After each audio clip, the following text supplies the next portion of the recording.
The more we look into the case, the more crazy questions there are. Even if we were to get the person who committed these crimes to try to explain why it happened, that it wouldn't make sense to normal people like us. Whoa, you wouldn't have understood the answer. That's an obnoxious answer. She never said, oh, I saw a guy with bushy eyebrows. 10% of the people who were proven innocent by DNA testing had initially pled guilty to crimes they did not commit. In the Bryan Kohberger, Idaho 4 case, some people give us grief. He pled guilty. Move on. It's over. Oh, really?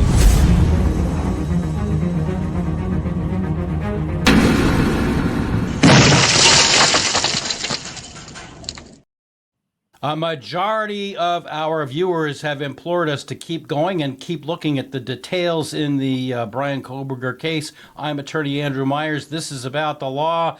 Joining me is California attorney Yolie Medina. Yolie, how are you? Hi, I'm well. How are you? I'm good. I can't take my eyes off of this case. Can you? No, there's always something popping up. And I want to see it, and then I see it, and then have questions. Yeah, there was some video of Bill Thompson where he said, we didn't ask for an allocution. We didn't ask him to explain because you guys wouldn't get it anyhow. Really? I'm extremely offended by that, Bill Thompson, because having read true crime my entire life, and I think we're about the same age, I think I've seen a lot. I'm not a prosecutor like you, Mr. Thompson, but I've seen an awful lot. Yeah, I heard that. I had to play it a couple of times to make sure I was hearing it right. And I'm like, what? Did we even understand? I don't think the problem is you. I think the problem is in your set. We'll play that. But I want to address our viewers who say, hey, pled guilty, move on. It's not a big deal. I mean, America apparently has a guilty problem. It is true that a lot of people, in fact, have in the past pled guilty when they were not guilty. So the article is by the Innocence Project. The headline is America's Guilty Plea Problem Under Scrutiny.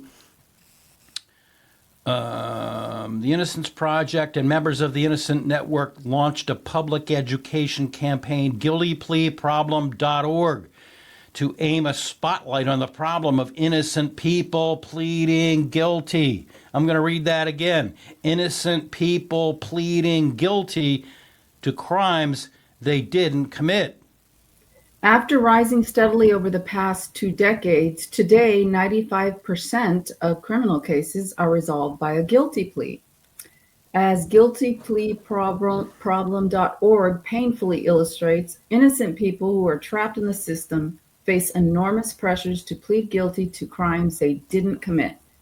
A criminal justice system that routinely forces innocent people to plead guilty is unfair and unjust, and ultimately violates the principles intended by the Sixth Amendment.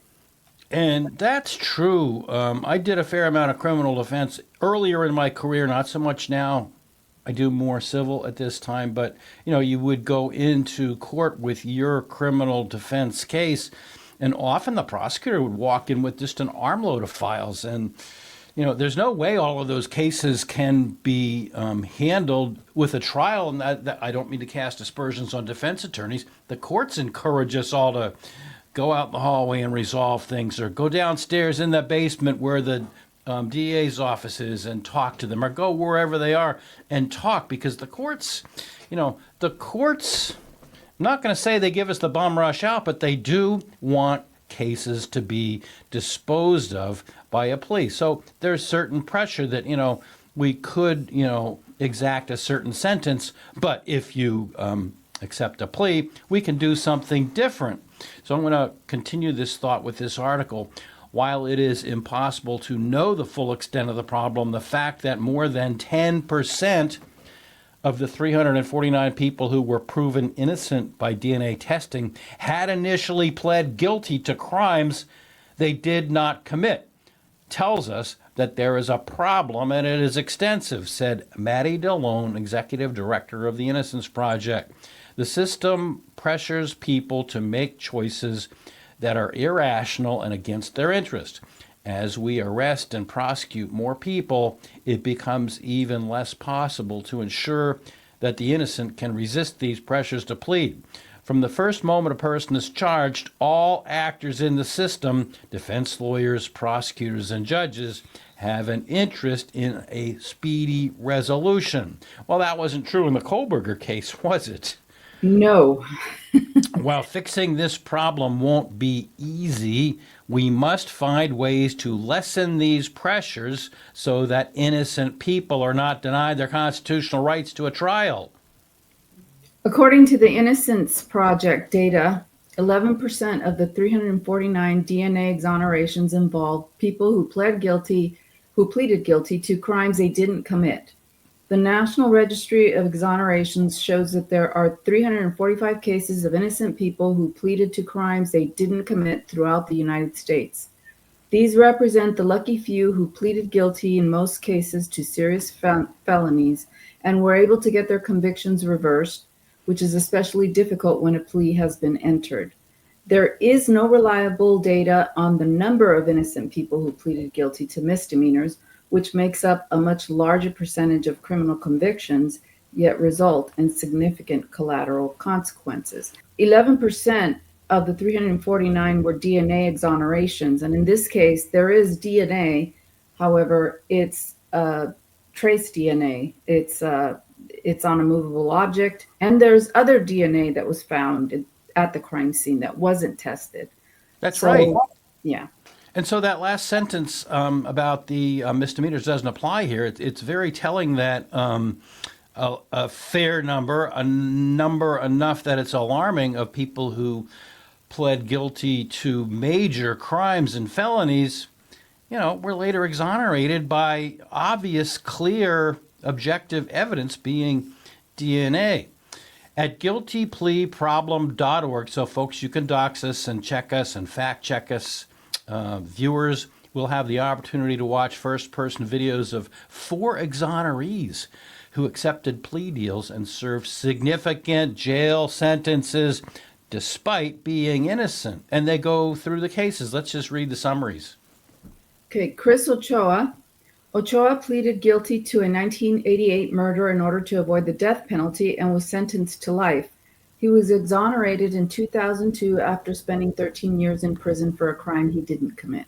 So there are cases of people that plead guilty to murder in order to avoid the death penalty, and they're sentenced to life, and then they're exonerated. Do those facts sound familiar? They could sound familiar. I mean, I originally thought when Kohberger pled guilty that I thought that maybe there was something sealed that was the nail in his coffin, but so far I haven't seen it. I haven't even seen a picture of the knife sheath that allegedly had Mr. Kohberger's touch DNA or trace DNA on it. Yeah, I felt the same way that you did. I said, oh, there's something certainly that's going to come out after, all these years of all of this evidence being sealed and redacted and kept secret. There's got to be something in there. And I was, as you know, I was talking to our mutual friend, Evil CJ, and I said, I will bet you there's something big in there. There's got to be something. He said, no, Andrew, I doubt it. And so we bet a cup of coffee, and I think I better save up my money so I can buy a cup of Starbucks coffee for him, because I think he's right. You have a year from the time. What's that? You have a year from the time that Kohberger pled guilty to pay. I have another 10 months. So Joanne Taylor pleaded guilty to second-degree murder to avoid the death penalty and was sentenced to 40 years. She was exonerated in 2009 after spending 19 years in prison for a crime she did not commit.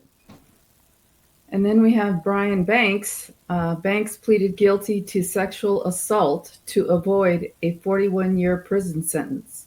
He was eventually exonerated in 2012 with the help of the California Innocence Project. And Rodney Roberts pleaded guilty to second-degree kidnapping and spent 18 years in detention before being exonerated through DNA evidence. Can you imagine pleading guilty to something you know you didn't do? Like, Awful. No, I can't imagine it, but I guess there's so much pressure, and with the, getting back to the Kohberger case, with the threat that they're actually, physically building a room to put the firing squad in. I mean, I can't imagine I can't imagine what that would be like. I really don't. okay, in addition to these stories, the website features an interview with U.S. District Court Judge Jed Rakoff, who discusses some of the reasons for the rise in the percentage of cases that end in guilty pleas and how this undermines the justice system. TV star and criminal justice advocate Hill Harper is featured in a short public service announcement encouraging people to get involved and find solutions to this pressing problem. So all this material you're reading now, can be verified. I'm going to put a link down in the details section. I'll tell you more about that in a minute. According to the Innocence Project and members of the Innocence Network, the stories of these 4 innocent people are powerful reminders of the profound injustices that remain endemic to our criminal justice system. Yet the organizations note that there are no easy solutions for reversing the practice of guilty pleas. Today's launch is the first of a multi-year campaign. Over the coming months, visitors will hear from experts on possible solutions to the problem. And then it goes on, if every person accused of a crime demanded a trial, the system would be overwhelmed in a matter of hours, added DeLone. Especially now, I'll tell you, here in California, that's true. More than true. While the police system has a role to play in making the system run efficiently, we have come to rely on pleas to our detriment.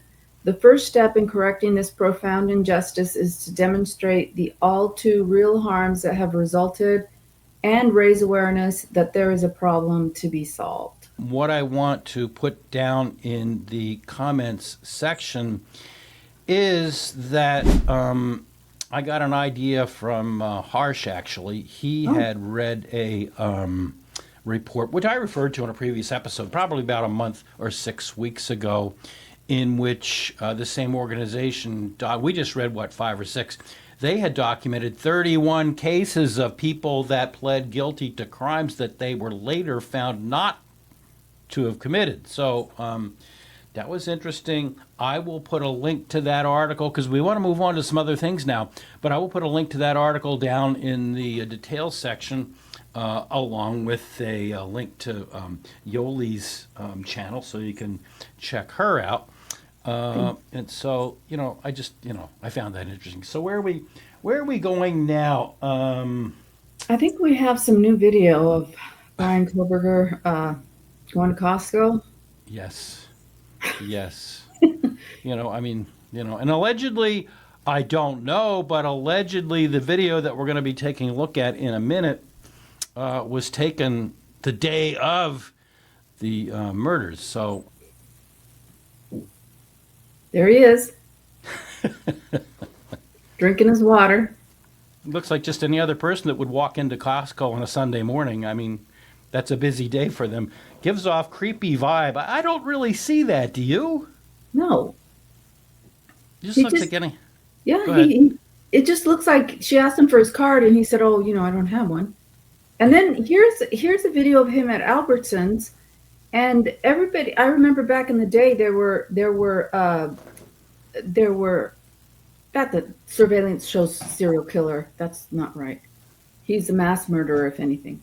But anyway, they showed him there was a story on Court TV that Brian Kohberger was seen in Albertsons with plastic gloves on, with latex gloves on. He's not wearing latex gloves. Yeah, this is in a loop. So this here is Costco. Let's go to Albertsons and freeze frame that for you to make that determination. Okay, there's Albertsons right there. Yeah, let me replay that. Yeah, there's no gloves. No. I see no gloves. That's the grocery store. Did he buy anything in there? I forget. Did he buy anything he did. He bought something. I think he went to the self-checkout. And this purportedly is the morning right after he allegedly is said to have committed the crimes. And he's wearing that shirt that he posed with in the bathroom, is he?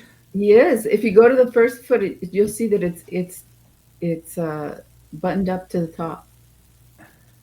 I missed that detail. Let's take a look. Yes, it is.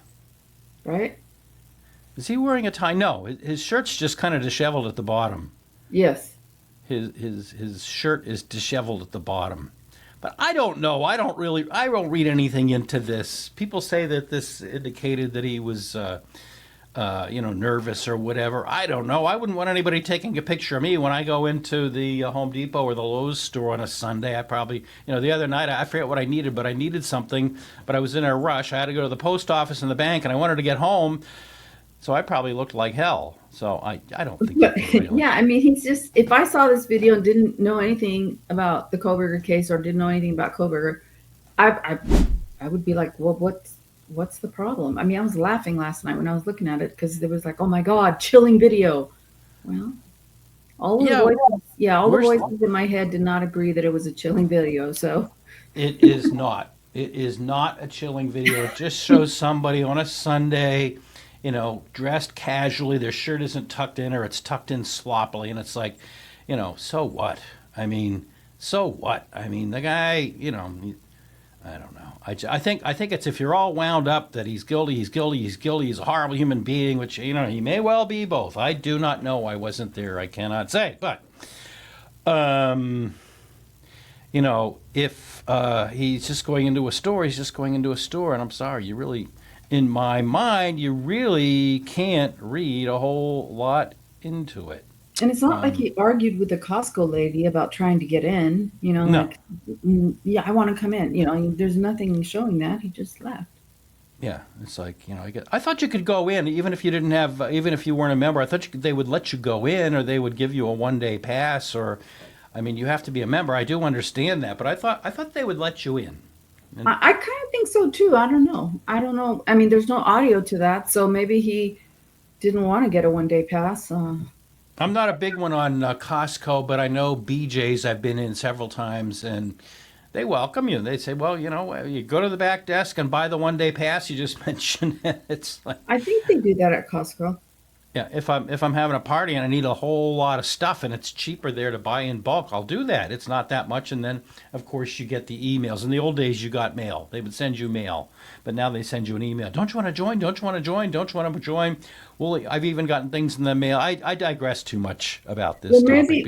maybe he was just going to get a few items, and she said no. Speaking of not understanding, Bill Thompson did an interview with Anjanette Levy, and accompanying him was Ashley Jennings, and the two of them gave about an approximately a half-hour interview, which was edited, and he said that we would just not understand. One of the reasons that they didn't bother to ask for an allocution or for Mr. Kohberger to actually give a few details, which he didn't. He certainly signed the papers and tersely said yes or no to questions to enter the guilty plea. But he never admitted anything. He never gave any facts. And Bill Thompson seems to be saying, well, the reason we didn't ask him is because you guys just wouldn't understand. And I found that, well, let's play it and see what our audience thinks, because I took that to be kind of insulting. Early on, when the FBI first came on board with this case, they sent agents from their behavioral analysis unit, their profilers, to work with us. And they told us that based on what they were seeing about the nature of the crime scene, the crimes themselves, that even if we were to get the person who committed these crimes to try to explain why it happened, that it wouldn't make sense to normal people like us, and that they really can't be trusted to tell the truth, because people like this live in their own different world, which is completely foreign to what we as normal people understand and can process. So that was a factor as well in our thoughts. This was probably one of the most bizarre cases I think that we've ever seen. And that sentiment was shared by experienced investigators who were working on the case from the very beginning. You know what? That leaves a very bad taste in my mouth that he feels that, he knows better than us. He's the prosecutor, but he's not the be all and end all in terms of looking at the facts of this case. And I just know I found that to be rather arrogant that, well, you wouldn't understand it anyhow. Well, yeah, I mean, what about asking him, where's the knife? What would be so difficult to understand if he just says where the knife is? Maybe he doesn't know. Maybe it wasn't his knife. Well, that would be nice to know. I mean, Yeah. ask him. He's under oath. It's your chance to ask him. Do Please, Mr. Kohberger, tell us where the murder weapon, the knife, where is it? What did you do with it? Who did you and give it to?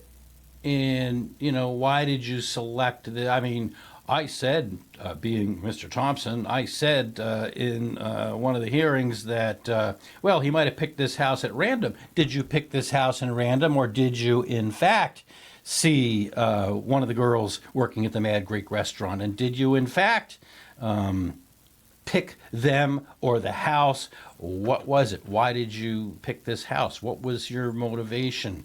And why would you go into a house that has, 4 or 5 cars in the driveway yourself, all by yourself? Why would you? I mean, I can think of a lot of questions.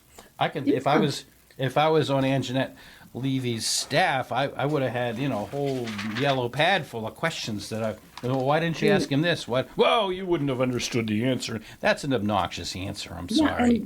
And Mr. Thompson, why would we not understand? You're saying profilers told you this, that even if he did give an explanation, we wouldn't be able to understand. What would we not be able to understand if you just ask him, where is the knife? Well, profilers are just a tool that's used to generally describe a person or circumstances that can be followed. Once you have the person, the profiles are in the background. Now, they might do interviews and say, oh, we did a great job, we were just fantastic. But I mean, no, it's not up to the profilers to then later tell us, what happened. And so I just found that really crazy. And so the other thing that came out, I didn't think it was that new, but Dylan Mortensen gave several statements, 3 that we know of, and so now we have access to another one. And why don't we see if we can take a look at her new, not so new statement that we have just now seen it having been released for the first time. Did you have, or in the recent history, have anybody that you thought might have been stalking you, or that was just acting weird? No, but I mean, talking. I remember about a month ago, I think one of the police officers that Kaylee was outside taking Murphy out, and she saw a shadow. Yep. Okay. And then when Kaylee was at Winco, Xana was in the car. She noticed this guy was following her. She got what she's going, getting put in the car, and she did see in her mirror that the guy was behind her in the car. Well, now, we've heard some of this before, I know, but I mean, how come the probable cause affidavit, said they looked into the possibility of stalking, and that question was not answered in the probable cause affidavit, but then in one of the hearings, it was agreed there was no stalking. So how come, I just don't understand why Dylan Mortensen is sitting there telling the cop that she did suspect some stalking, and so nothing came of that. There was no investigation of that. I don't understand all of this. Right.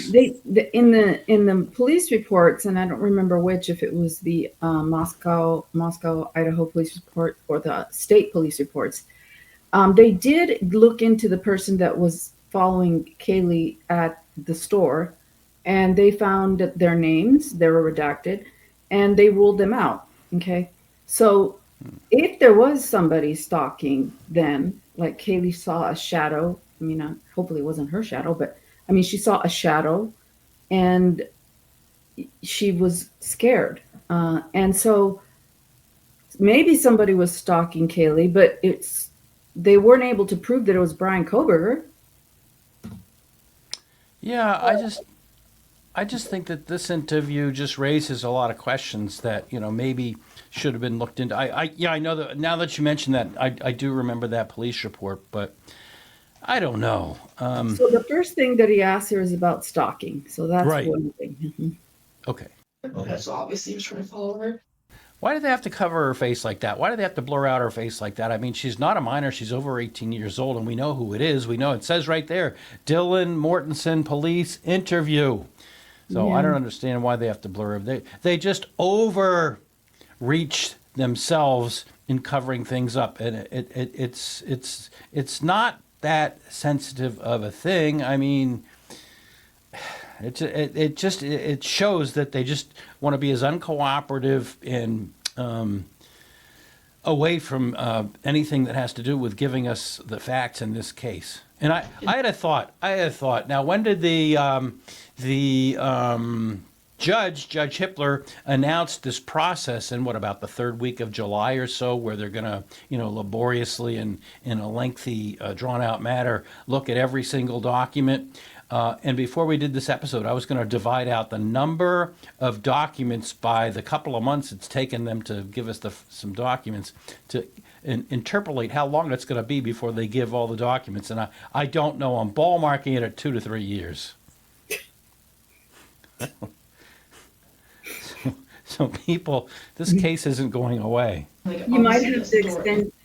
Sorry, What's that? you might have to extend your bet with CJ 3 years out just to make sure. I don't know About- if I'll be here that long. Who knows? It's broken, but that could also be something else. So the door was broken. Did you ever find the back slabber open or anything? Did that usually locked? What's the condition? I mean, we're pretty good at locking it. I Okay. don't think they locked it last night. And who, it sounds like the code is very well known to the front door for like people. I mean, only people that like know us, like random people would not know. But, like, Okay. No. Yeah. Because he knew it. that's- Obviously Joyce decided she was gonna move in with you guys possibly. From the time, you know it. Okay. Did Kelly ever say anything, or report that weirdness to anybody else other than you guys? No, because I mean, like, can't. There's like no proof, I Right. can't really do anything about it, and people are just weird sometimes. We didn't, like, obviously we were scared a little bit. We didn't think much about it after that because there's nothing really weird after that. Did she see, what kind of car it was that he was driving? Something like that? Where did Kelly work? She worked at home for a business, I believe. I can't remember what exactly it is. So she was just she works from her apartment? From her room? Okay. What about, Maddie and, Susanna, where did they work? Maddie and Xana both worked at Mad Creek, and then Maddie also had a paid internship through this business as well. That was online at home. Oh, that was a different business that Kaylee and Madison, to a lesser degree, were allowed to work for outsource. It was some kind of a marketing firm that they were able to work for. I can't remember what it's called. There's like, because they were business majors, and through their majors, they were able to get these jobs. Okay. Yeah, you just you told me about Kennedy talking about something like that, Yeah. and I heard that it was possibly you. So I just wanted to make sure that I got the right person having those kind of things. Did you hear Murphy barking or doing anything Yes, he was barking a lot. throughout the night, or? And I heard Kaylee go upstairs, he's barking a lot, and then I could tell that he was outside. I don't know how the police found him because he wasn't in the house. Okay. But he has puppy barks, but he was barking a lot if there was someone there. And that was at 1:32, or was that around Like 4? 4. And it happened. And when he was barking, when you first heard him on barking after she was up there playing, did you hear him go outside, or did he start outside? Murphy was with Kaylee when they were like dancing. They walked upstairs, he was still with her. And then when she yelled, someone's here, he started barking from the house. And then So she goes upstairs in Dylan Mortensen's version here, which we've heard on one of the reports. Murphy goes upstairs with Kaylee, and at that point, she says there's someone here. So someone, contrary to the PCA, Kaylee goes up the stairs and says there's someone here. So she So that sees him. person, yeah, that person was there already, I guess. That's what it would seem, according to this version. I believe the slider door was open, and I think he went out that way because I could tell like the sound of his barking was getting like more distant. Do you think that Murphy would have went after him, wherever he was? Maybe, but I mean, he's a puppy. He doesn't fully know that yet. No, he would just be, if anything, probably playing with him. Yeah, I don't know. I don't know. My puppies that I've had over my life, they were fairly protective. If somebody was in the house, they would have not been happy. I'll just put it that way. Yeah, but this was a party house. True. People were in and out. True. When the guy in black left, did he close the slider or did he leave it open? I just ran downstairs. Okay. Anything else that popped up? All right. I'm going to go talk to my guys who've done letter interviews Okay. and see if anybody's got questions so that we can sort of put more pieces together.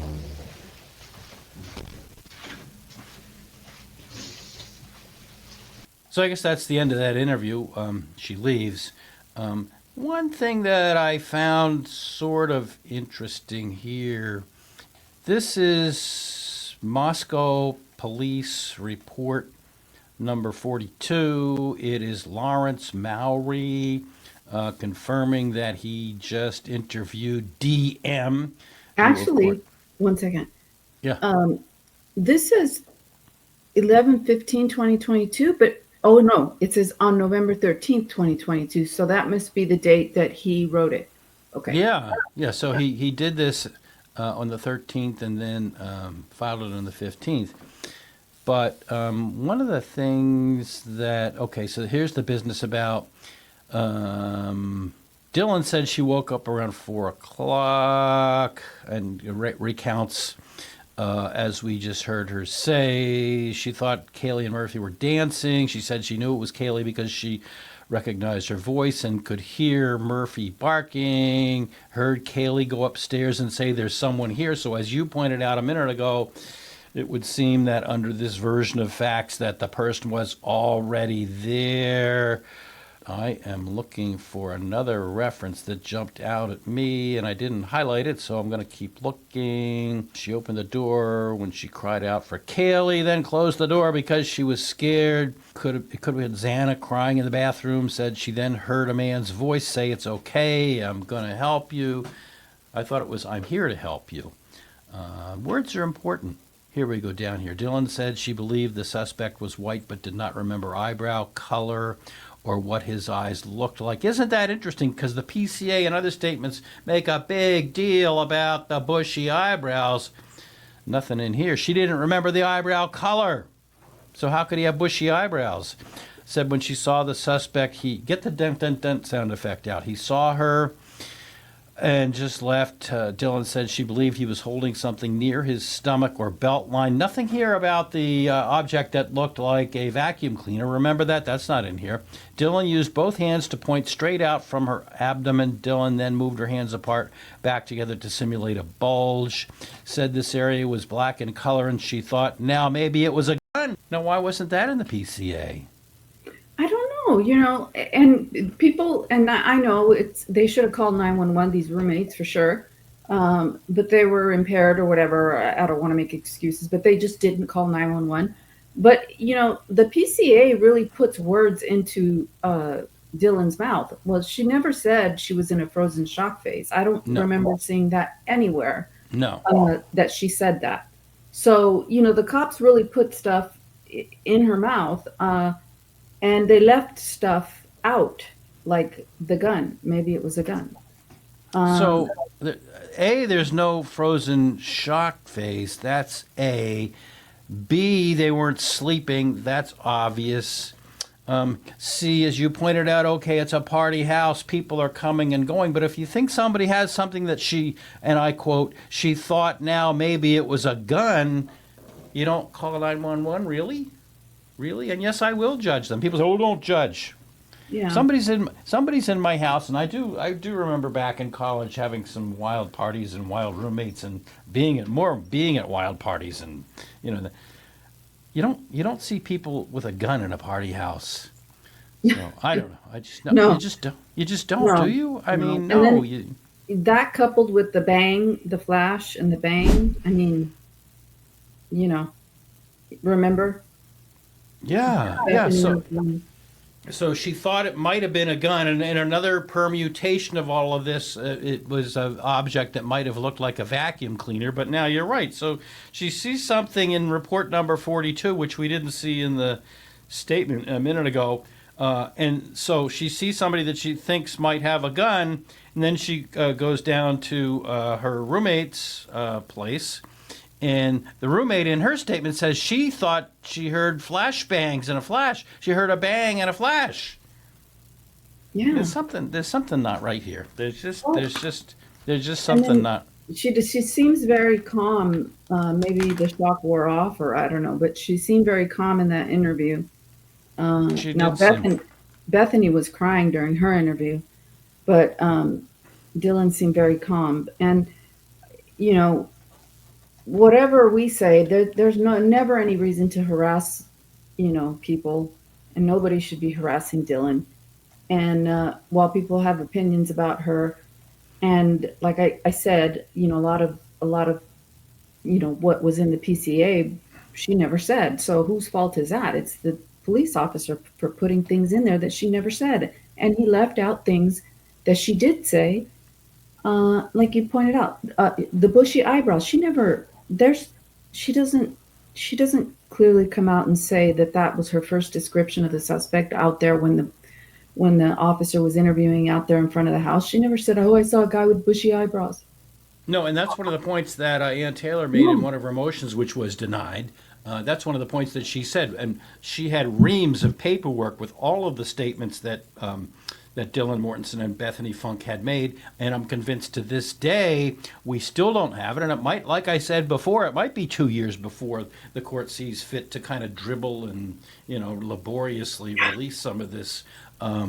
We still don't have it, but that was one of the arguments, like you just said, that that Ann Taylor et al. Had made, that, what was in the PCA and what's in the documents, which we still haven't seen to this date, are inconsistent. And yes, we will follow that because it is important. And I don't know. It's just the more we look into the case, the more crazy questions there are. But you know who else has crazy questions for us? So here are our viewer comments. Do you want the odds or the evens this time? I'll take the evens. Okay. So the first comment, and we're talking about that video that showed Brian Kohberger in one of the facilities. Richard Brennan, 8390, says the prison video looks like something using their phone to record what they were viewing on the screen in front of them. They themselves would be on security camera doing this. If the prison authority had wanted to apprehend those involved in the leak, which took place in a maximum security prison, they could have played back their videos to isolate who was holding their phone in front of the computer screen. They knew when the video was published, so they wouldn't have had to go back very far. In my opinion, the prison authority was complicit in this. Wow. I follow the first part of this. Hear me out here. I follow the first part of this where, it would appear from the graininess and the lines in the video that someone held their smartphone up to a monitor of the security cameras. And it would seem logical to me that they could track, that portion of Mr. Kohberger standing there. He puts something up top and then walks around a little bit.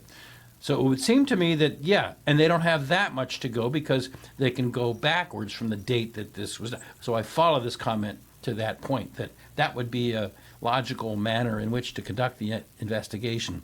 I don't know. What do you think? I don't know about the opinion that the prison authorities were complicit in this. I don't know, because it says if the prison authority had wanted to apprehend those involved in the leak, which took place in a maximum security prison, they could have played back their videos to isolate who was holding their phone. But how would they know who was holding their phone in front of the computer screen? From the metadata? Oh, yeah. I guess. I mean, I don't know. Wouldn't the metadata have all of that? If Uh, somebody... Yeah, I suppose, but they could have been using somebody else's phone. True, or maybe the metadata was scrubbed. Metadata can be scrubbed. I don't know how to do it. I don't know how to I do don't it. know. It's the prison authority people. They said that it was an authentic leak, so they know that it was leaked, and they have to find out what happened. Nope. We argued over that one last week, so we're not going to argue over that one again. Okay. P Bliss 7615 says, please don't let up. Being lawyers, you need to expose the truth. A lot of content creators are dropping their investigations to get clicks on other criminal news. Thank you for your fair content. Well, you're welcome. Yep. Number 3, Selma's opinion. Gag orders, inexplicable decisions, no alternate suspects, no explanations, no delineation of motive, crime scene destroyed, no search for the weapon or weapons, no trial, a last-minute guilty plea, equal, very strange and mysterious. So our commenters are kind of with us, I would say. Yeah, and by now I would think that the smoking gun would have been released. Like, okay, he pled guilty. Here you go. Yeah. It was sealed for a reason. But no, nothing yet has come out. I don't know. Yeah, and in the interest of primacy and finality, you would think that they would give us that stuff. In that there are so many skeptics, we're not the only ones. In that there are so many skeptics, you would think that they would want to let us know right away what's up front. Okay, this is from Our Love and Life. According to the docs, there was unknown DNA under victims' nails and several samples of blood in different areas of that house not belonging to BK or any of the victims. Why is that not investigated and now being ignored by the media? That's a good question. Also in the docs, there was unknown blood mixture on the back of the sheet. So how is that they find touch DNA on the button snap, but not investigate the blood left on the back?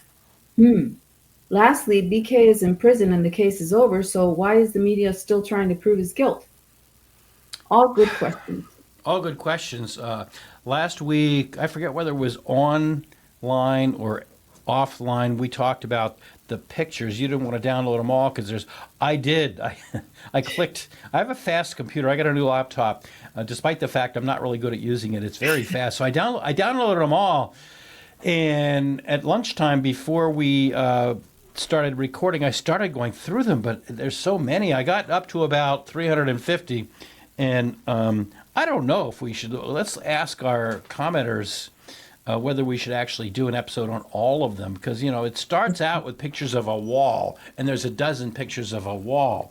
Then there are at least a dozen pictures of the staircases, and I found those interesting because the video that we saw of the body cams showed what appeared to me anyhow to be nice clean stairs, much cleaner than my stairs with a dog and formerly a cat, and the staircases look very clean, whereas the photographs that I did download, they're messy. They have beer cans or soda cans or some kind of cans and other stuff all over them. So there were other inconsistencies, but there are over 600 of them just in the last drop. So I don't know if people... It's a lot. And I think what you're referring to, that's a wall. It might be the pavement. I'm not sure. There are pictures of a pavement. There's at least 20, 25, 30 pictures of the pavement with a measuring device. It looked like it wasn't a slide rule. I'm not an architecture student, but I used to know a design student, and she had all these different instruments. And I've worked with experts in slip and fall cases where they have all these little instruments to measure incrementally every teeny tiny little detail of a street. And that's what it looked like. So I don't know. You're right. There's a million of them. And I think we could probably spend all day going through 650 photographs. So I'll ask our viewers if they really want us to do that, or, I think some other people who are very good, by the way, have gone through them. And, we do things in summary. So let's see. Our final commenter, number 1, Wonders Deep, says, Brian accepted the plea to remove the death penalty. He has not confessed anything, nor one single detail about the crime. And that sums this episode all up, except for the fact that it is the Idaho 4. And we do have to remember Kaylee Goncalves, Madison Mogen, Ethan Chapin, and Xana Kernodle and their families. And, we do have to remember that it's not just some episode that we do.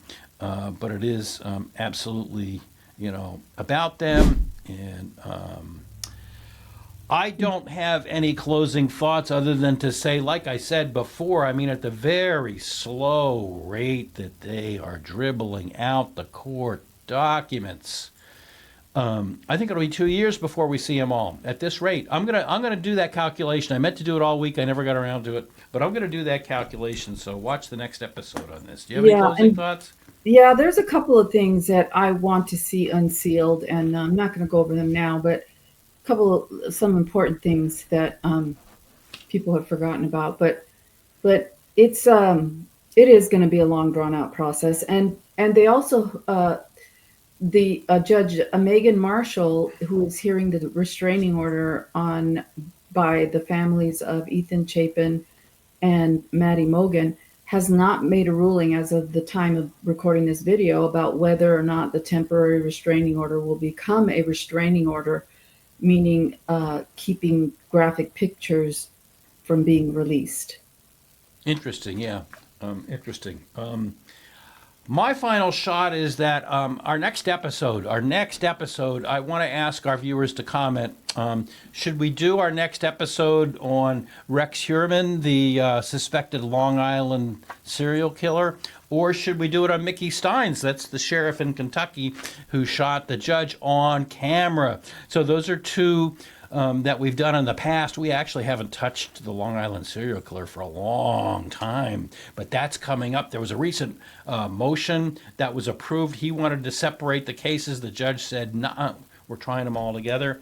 And the Mickey Steins thing has some motions that are pending. They're ripe to be decided pretty soon. So I would like to ask our viewers, which should we do next? The Long Island serial killer, Mickey Steins. If we get at least 10 votes on either one, we'll do the one that we get the most on. And let's see, for a emoji this week, I'm thinking, do you have any thoughts? Grocery store or grocery foods? Groceries. What do you find in a grocery store? Yeah, groceries. I don't know if do they have a grocery store emoji? I don't know. I'm sure they have like a shopping cart emoji. Okay. That's our emoji. And my final imploring to everyone, please subscribe to my channel and to Yolie's channel. You got some great comments this week. Some people went to your channel and came back and said they liked it. So please like, subscribe, both of us. Let us know what you think. And be kind. I saw a couple of comments this week where people were kind of nasty. If you don't agree with something that one of us says, tell us why. Give us your brilliance. A 2-year-old can say, you're a this or you're a that. Then by the time you're 3, you learn that that's not really good, and you can dazzle us with your brilliance rather than befuddling us with something else. So be kind in all of your dealings with people, whether you see them at the registry of motor vehicles or elsewhere. And thank you for joining us. Whether you are in the grocery store, the gas station, or anywhere else, please remember to be kind to people. You don't know what they're going through. And the same goes for our comments section. We want you to comment, but be nice, be kind, be positive if you can. And thank you for watching. Be sure to like and subscribe. Have a good one.